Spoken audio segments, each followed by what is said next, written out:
Good evening दोस्तों। आज हम पढ़ेंगे भारतीय रिजर्व बैंक, जो कि मोस्ट इम्पोर्टेंट है, जो एग्ज़ाम की दृष्टि से एमपीपीएससी के लिए हर बार एक या दो क्वेश्चन इसमें से देखने को मिलते हैं। भारतीय रिजर्व बैंक, जिसको आरबीआई बोलते हैं हम लोग, है ना, शॉर्ट फॉर्म इसका आरबीआई है। 1770 से हम स्टार्ट कर रहे हैं ना। 1770 से हमारा बैंकों की स्थापना हुई थी। वहाँ से भारत में आधुनिक बैंकों का प्रारंभ कहाँ से हुआ है? 1770 से हुआ है। ठीक है, जब अंग्रेज आए थे हमारे यहाँ, उस समय उन्होंने बैंकों की पैसों से जरूरत पड़ी उनको, तो उन्होंने बैंकों की स्थापना करना शुरू कर दी थी। ठीक है, 1770 से। उसके बाद वो 1806 में बंगाल में उन्होंने स्थापना करी, फिर 1840 में बॉम्बे में और 1843 में मद्रास में। ठीक है, ये एक तरह से प्राइवेट बैंक थी, है ना।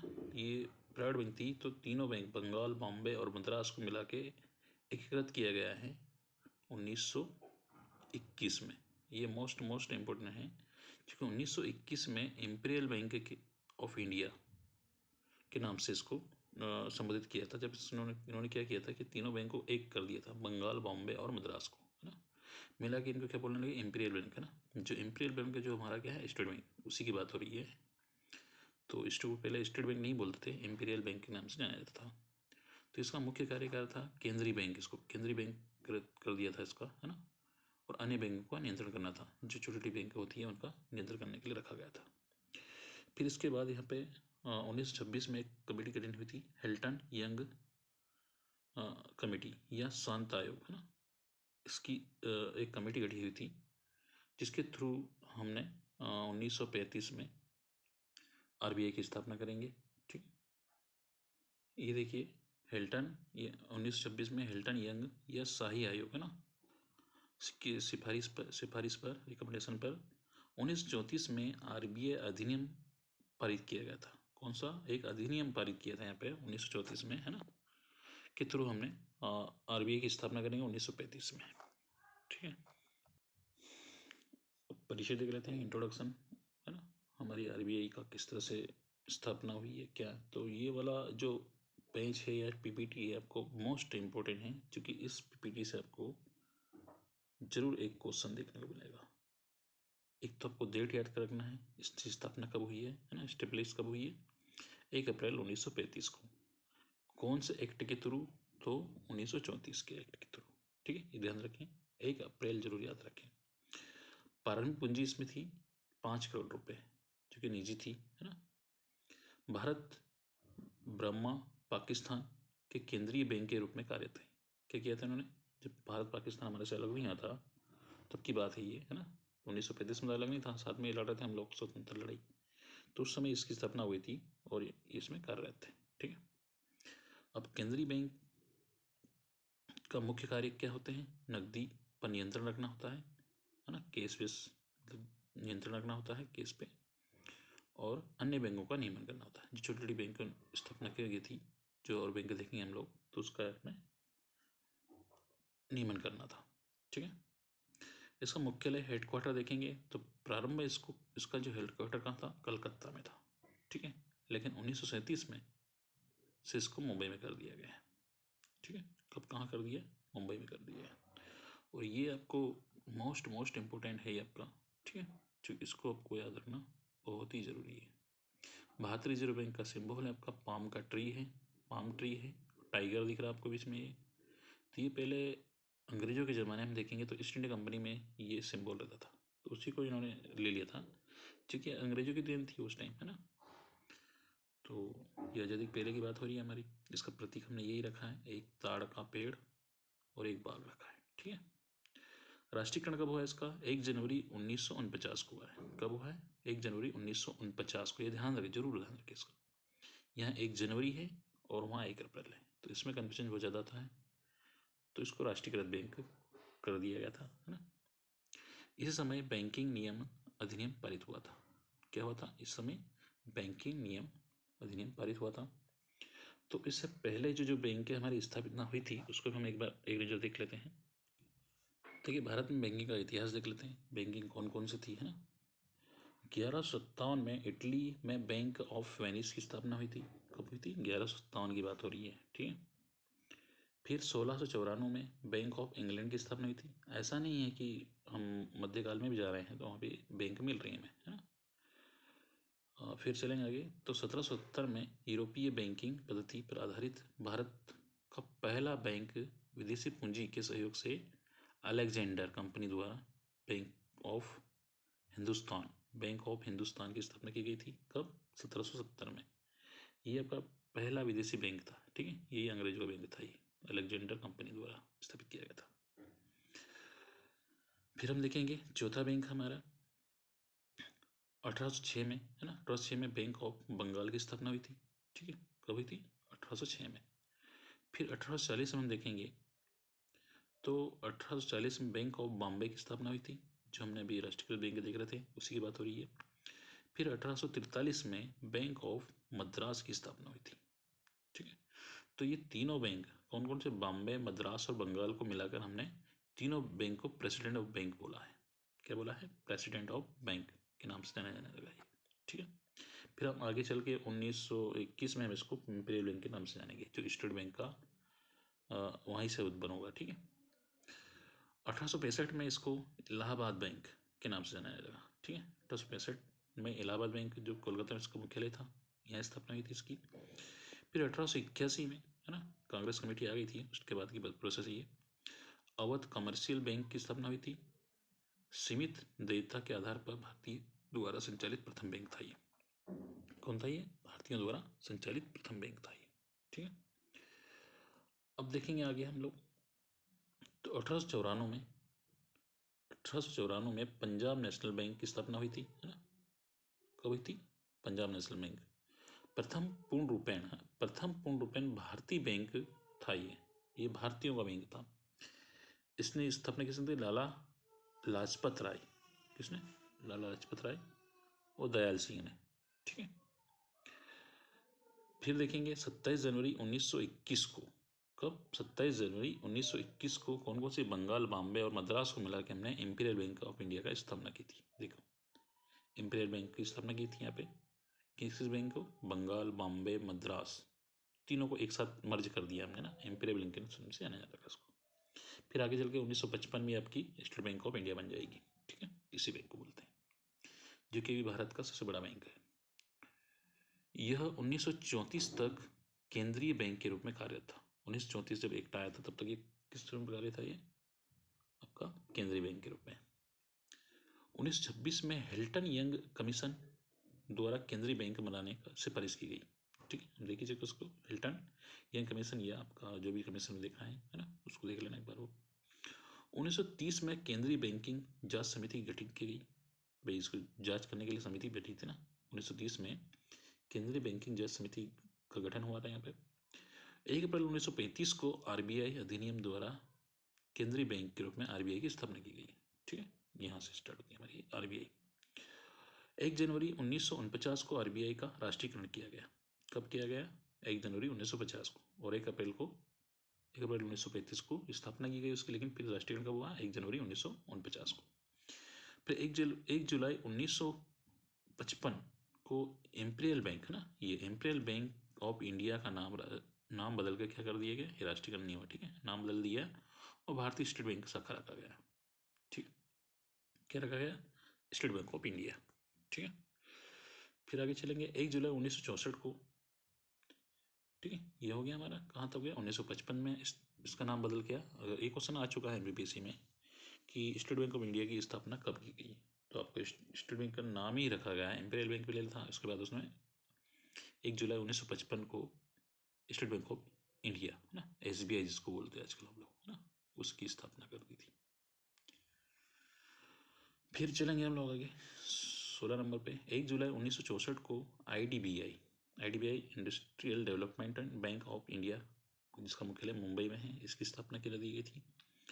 फिर 19 जुलाई 1959 को 14 बैंक, कितने बैंक लिए थे हमने? 14 बैंक को, जिनकी जमा राशि 50 करोड़, जिनकी जमा राशि कितनी हमें 50 करोड़ या उससे अधिक थी, उनका राष्ट्रीयकरण किया गया, ठीक है। किन किन बैंकों का? जिनकी जमा राशि 50 करोड़ से अधिक थी। उनको हमने 19 जुलाई 1959 को 14 ऐसी बैंक ली थी और उनका राष्ट्रीयकरण कर दिया।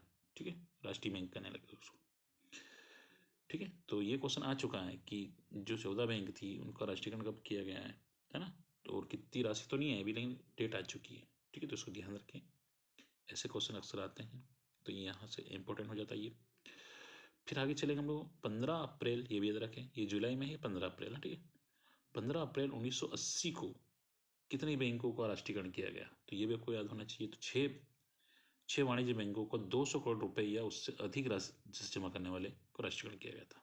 यहाँ 200 करोड़ हो गया और यहाँ पे 50 करोड़। ठीक है, 50 करोड़ से कहाँ पहुँच गए हम लोग, 200 करोड़। कहाँ पे, 80 में। ये 70 की बात हो रही है, 80 में 10 साल का अंतर है, ज़्यादा अंतर नहीं है। ठीक है, तो यहाँ ओनली हमने 6 बैंकों का ही राष्ट्रीयकरण किया था। ये क्वेश्चन आ चुका है MPPS में लास्ट ईयर में, इसको देख लेना, उठा गया है ना। तो ऐसे क्वेश्चन आते हैं। आगे चलेंगे 1 जनवरी 1982 को EXIM export import bank in India Mumbai में इसकी स्थापना की गई है। ये आपका लेन देन नहीं करता, लेकिन लोन जरूर देता है ना, आपको लोन प्रोवाइड करता है। जैसे क्रेडिट कार्ड हो गया है, तो इन्हीं से आपको मिल जाता है। ठीक है, और 12 जुलाई 1982 को नाबार्ड की स्थापना की गई। ये नाबार्ड की स्थापना क्यों गई थी, क्योंकि इस समय इंदिरा गांधी का शासन चल रहा था, तो उन्होंने गरीब हटाओ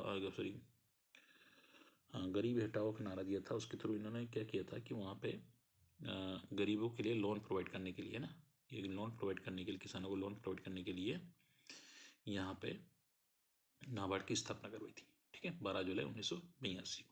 क्या, ठीक है, 12 जुलाई 1982 को नाबार्ड के द्वारा नेशनल बैंक फॉर एग्रीकल्चर, ये एग्रीकल्चर के लिए लोन प्रोवाइड किया जाता था यहाँ पे, रूरल डेवलपमेंट, मुंबई में इसकी स्थापना की गई थी।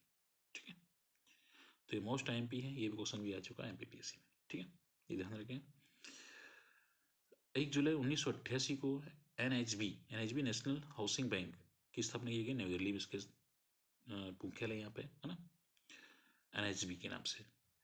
फिर चलेंगे हम लोग 2 अप्रैल 1990 को, कब, 2 अप्रैल 1990 को सिडबी बैंक की स्थापना की गई। सिडबी बैंक की भी आ चुका क्वेश्चन, ये भी क्वेश्चन आ चुका है MPPSC में, इसको भी अच्छे से देख ले।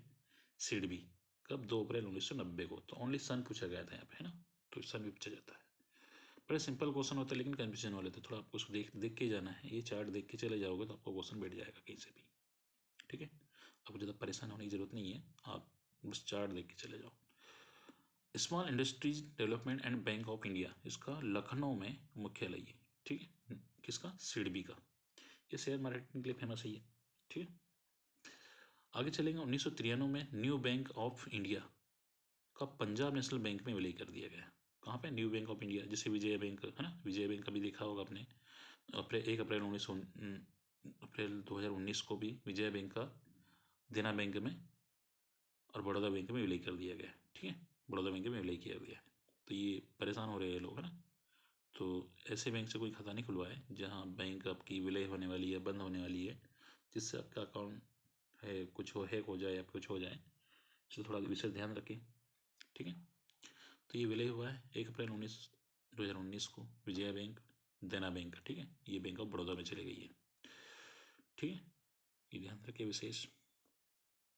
आगे चलेंगे 30 अगस्त 2019 को केंद्रीय वित्त मंत्री निर्मला सीतारमण ने 10 बैंकों का सम्मेलन 4 बैंकों के रूप में किए जाने के रूप में बृहद योजना की घोषणा की है। अभी हुआ नहीं है। ठीक है, तो ये भी होने की संभावना है। ठीक है, तो ये भी दिल से ध्यान रखें। और United bank of commerce United bank of India का विलय पंजाब नेशनल बैंकों में होगा। अभी ये चर्चा चल रही है, होने वाला है, अभी हुआ नहीं है। ठीक है, कौन से बैंक, ओरिएंटेड बैंक, ध्यान रखें। यदि खाता हो तो उसको देख ले आप लोग। यूनाइटेड बैंक ऑफ इंडिया का विलय होगा पंजाब नेशनल बैंक में। ठीक है, PNB में हो जाएगा, अच्छी बात है। आंध्र बैंक और कॉर्पोरेशन बैंक का विलय होगा कहाँ पे, यूनियन बैंक ऑफ इंडिया में। और इंडिकेटेड बैंक का केनरा बैंक में विलय होगा, और इलाहाबाद बैंक का आपका इंडिया बैंक में हो जाएगा। ठीक है, ये ध्यान रखें, इसका विशेष ध्यान ये देख लीजिए अगर समझ नहीं आ रहा तो। ठीक है, ये सारी बैंक आपकी चली जाने वाली है ना, ये आपका बैंक ऑफ इंडिया में चली जाएगी और ये आपका पंजाब नेशनल बैंक में चली जाएगी। तो यदि आपका खाता है तो उसको आपको विलय करवाना तो जल्दी करवा लीजिए है ना, ये फैसिलिटी आपको अवेलेबल अभी। अब कुछ नोट करने लायक इम्पोर्टेंट टॉपिक है। RBI के गवर्नर की नियुक्ति कौन करता है, ये भारत सरकार करती है। ठीक है, RBI की गवर्नर की नियुक्ति भारत सरकार करती है। एक्चुअली में होता क्या है, यहाँ पे प्रचार प्रबंध तो नहीं है ये, लेकिन जिसकी सरकार होती है वहाँ के गवर्नर में नियुक्त हो जाते हैं।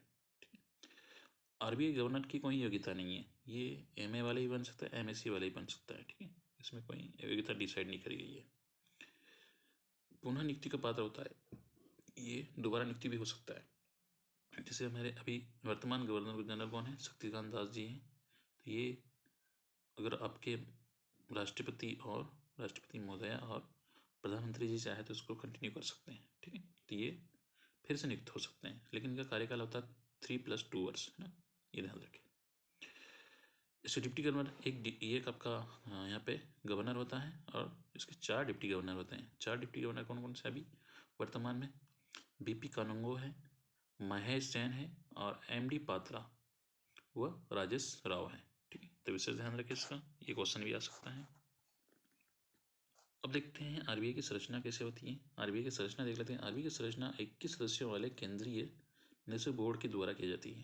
किसके द्वारा की जाती है? 21 सदस्यों वाली केंद्रीय बोर्ड के द्वारा की जाती है। इसकी निदेशक होता है, उसके द्वारा की जाती है, जिसकी संरचना इस प्रकार से है। 21 सदस्य होते हैं केंद्रीय निदेशक बोर्ड, ठीक है। इसमें सरकारी निदेशक पूर्णकालिक सदस्य होते हैं यहाँ पे, और ये गैर सरकारी निदेशक होते हैं, ठीक है। तो ध्यान रखें, सरकारी निदेशक में हमारे एक गवर्नर जनरल रहेगा आपका, है ना, जो शक्तिकांत दास जी हैं, और आपके 4 डिप्टी गवर्नर जनरल रहेंगे, ठीक है। विशेष ध्यान रखें। और इसमें आपके अलग अलग रहेंगे, ठीक है। ये देखिए आपके एक गवर्नर जनरल हो गया आपका, और 4 डिप्टी हो गए आपके। और यहाँ पे देखिए आपका गैर सरकारी में ना, गैर सरकारी निदेशक में इसका नॉन ऑफिशियली डायरेक्टर बोल रहे हैं हम लोग। 4 स्थानीय बोर्ड के सदस्य होंगे ना, कौन कौन से, मुंबई, कलकत्ता, चेन्नई और दिल्ली के निदेशक रहेंगे यहाँ पे 4 लोग, ठीक है। 4, ये देखिए 4 आपको यहाँ पे लिखा भी है। 2 सरकारी अधिकारी होंगे, कितने, 2 सरकारी अधिकारी होंगे यहाँ पे। और सरकार द्वारा नामित विभिन्न क्षेत्रों में 10 निदेशक होंगे यहाँ पे, कितने, 10 निदेशक होंगे, ठीक है। तो कितने, टोटल 16 लोग होंगे ये गैर सरकारी निदेशक में, और 5 होंगे आपके कहाँ पे, सरकारी निदेशक में। विशेष ध्यान रखें इसका। ये देखिए आपके शक्तिकांत दास जी वर्तमान में आपके गवर्नर हैं, ठीक है।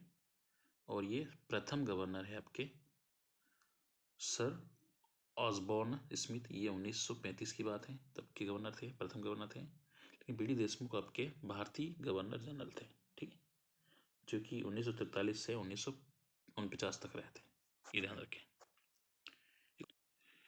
अगर आपने नहीं देखा मोनो तो एक बार और देख लीजिए इसको, है ना। इस तरह से देखना है, भारतीय रिजर्व बैंक का मोनो आपका इस तरह से होता है, जहाँ बीच में टाइगर खड़ा है और पाम ट्री लगा हुआ है, ठीक है। ये इसका सिंबल है। भारतीय रिजर्व बैंक अधिनियम 1934 के प्रावधानों के अनुसार इसकी स्थापना की गई थी, ठीक है, 1935 में। प्रतीक चिन्ह और मोहर इसकी है। प्रतीक चिन्ह आपको दिख ही रहा है ना, टाइगर मिलेगा आपको और पाम ट्री मिलेगा, ठीक है, सर्कल है आपका।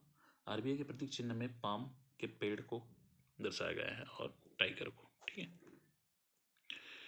ये हम देख ही चुके हैं। सरकारी निदेशक इसमें पूर्णकालिक एक गवर्नर होता है, 4 गवर्नर होते हैं, हम देख ही चुके हैं नाम सहित इसका, ठीक है। गैर सरकारी में निदेशक में देखेंगे, नामित किए गए 10 विभिन्न निदेशक होते हैं, 2 सरकारी अधिकारी कर्मचारी होते हैं, ठीक है, और 4 अन्य होते हैं। ये देखिए जो हमारे 4 अलग अलग जगह होते हैं, नई दिल्ली में है हमारा, ठीक है, कोलकाता में, चेन्नई में और मुंबई में, ठीक है, के मुख्यालय ये।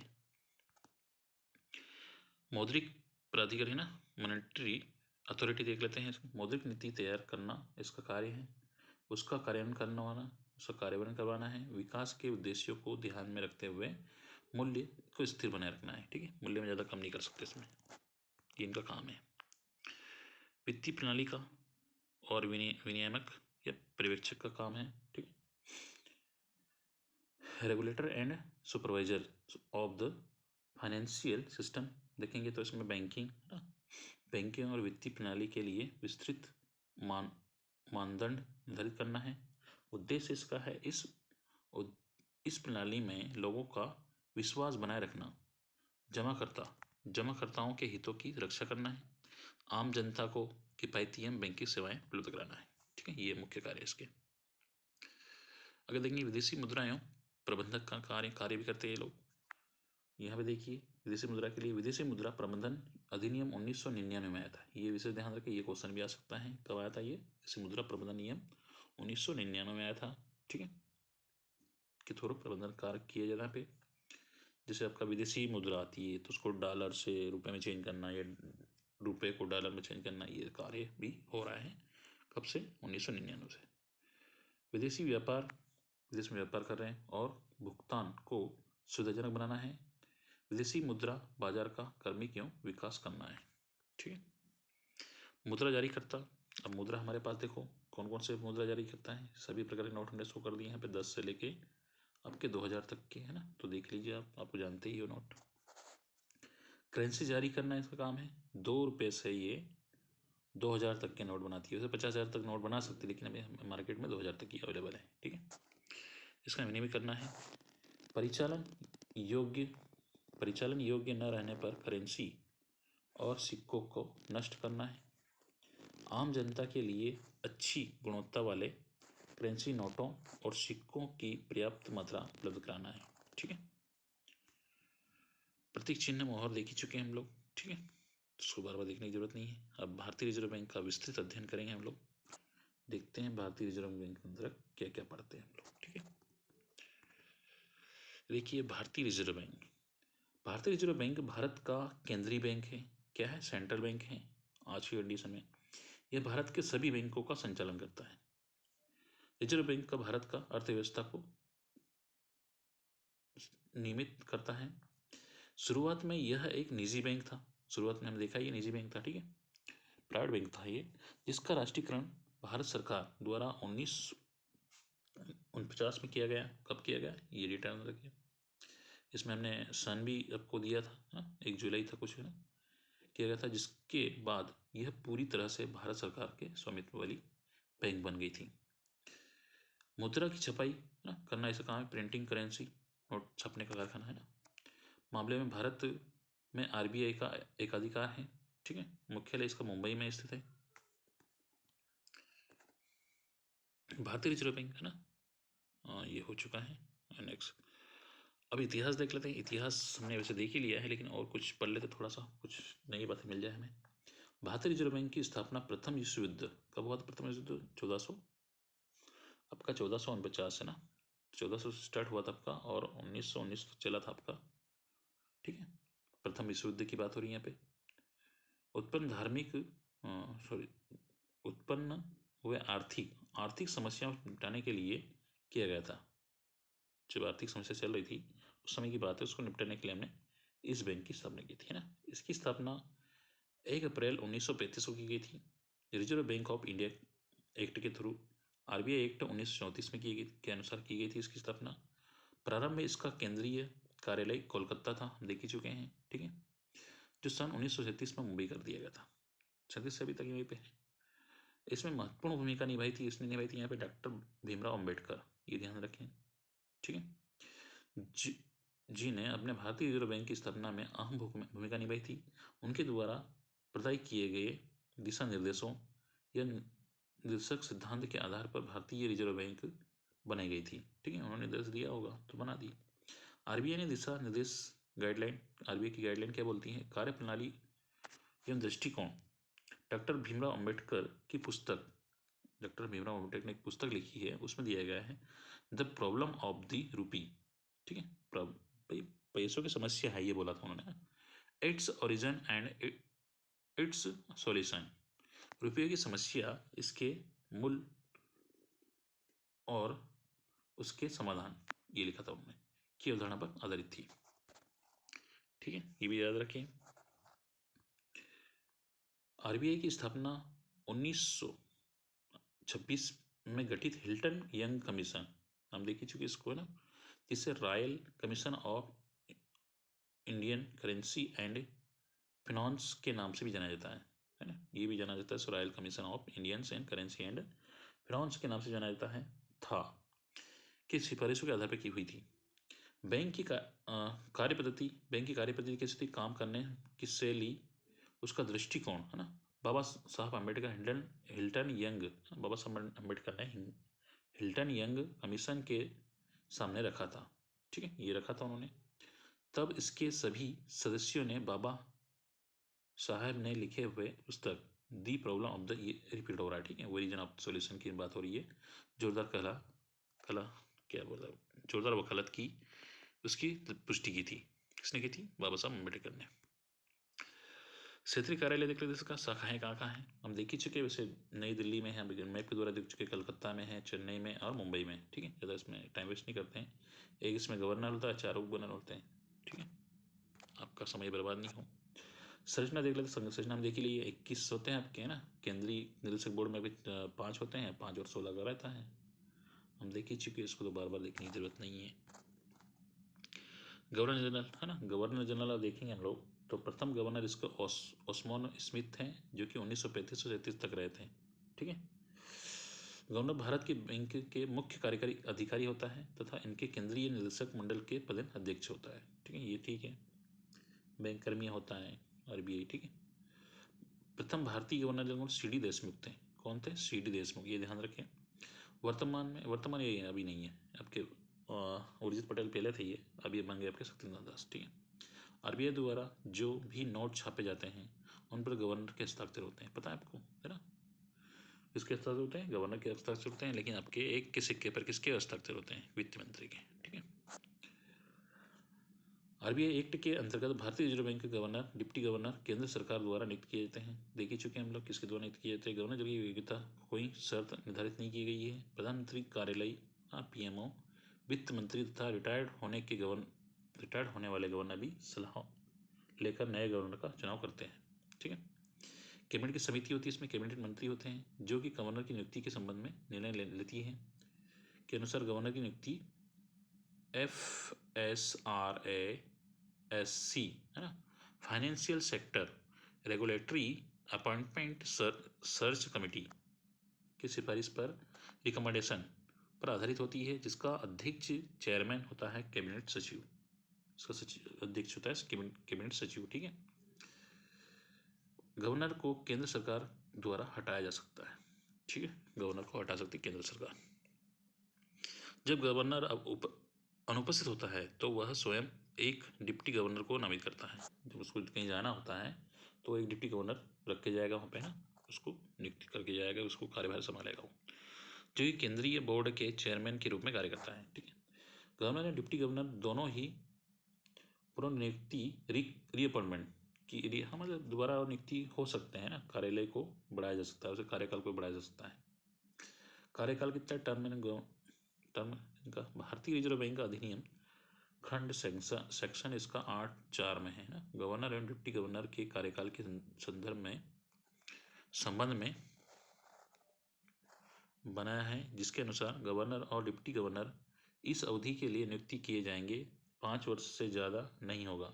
हम अवधि पहले देख चुके हैं ना। इसका निर्धारण केंद्र सरकार द्वारा नियुक्ति की जा सकती है, पुनर्नियुक्ति भी की जा सकती है। ठीक है, डबल ये अर्थात गवर्नर और डिप्टी गवर्नर को कार्यकाल नियुक्ति के समय केंद्र सरकार द्वारा निर्धारित करती है। ठीक है, अब कार्य देख लेते हैं, इसके कार्य क्या क्या है। मौद्रिक नीति तैयार करना इसका कार्य है, उसका कार्यान्वयन करना और निगरानी करना। ठीक है, मुख्य कार्य इसका वित्तीय प्रणाली का नियमन करना है और परीक्षण करना है, सुपरवाइजरी करना है। ठीक है, विदेशी मुद्रा का प्रबंधन करना है। देखिए, जो कि इसको मुद्रा जारी करना भी काम इसका है, उसका विनिमय करना, उसका परिचालन योग्य रहने पर उन्हें नष्ट करना। ठीक, ये भी है। सरकार के बैंकर के रूप में कार्य करना है, बैंकों के बैंकर और बैंक के रूप में कार्य करना है, साख नियंत्रण करना है, मुद्रा के लेन देन को नियंत्रित करना है, विकासात्मक भूमिका निभाना है। ठीक है,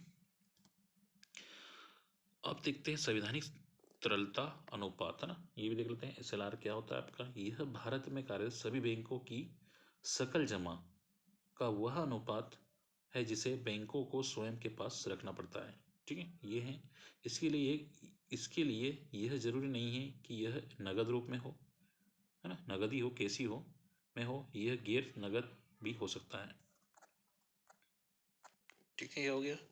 SLR की मात्रा को आरबीआई निर्धारित करती है। कौन निर्धारित करती है? आरबीआई ही निर्धारित करती है। SLR को बैंक अपने पास 3 रूपों में रख सकती है, नगद, सोना, नगद भी रख सकती है, सोना भी रख सकती है, तथा ये कैश भी रख सकती है ना।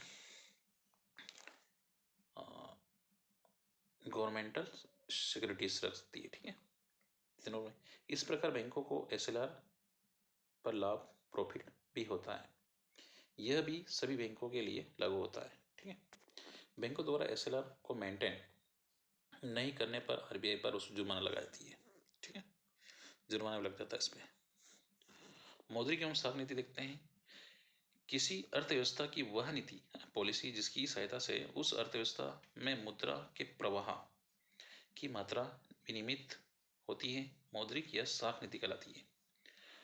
भारतीय रिजर्व बैंक आरबीआई अर्थव्यवस्था में मुद्रा के प्रवाह को विनियमित या नियंत्रित रेगुलेट एंड कंट्रोल करने के लिए मौद्रिक नीति मॉनेटरी पॉलिसी के अंतर्गत कई सारे साधनों उपकरणों का इस्तेमाल करती है, जैसे नगद आरक्षण अनुपात है ना, CRR बोलते हैं इसको, नगद आरक्षण अनुपात, CRR, सर्वाधिक तरलता अनुपात, जिसको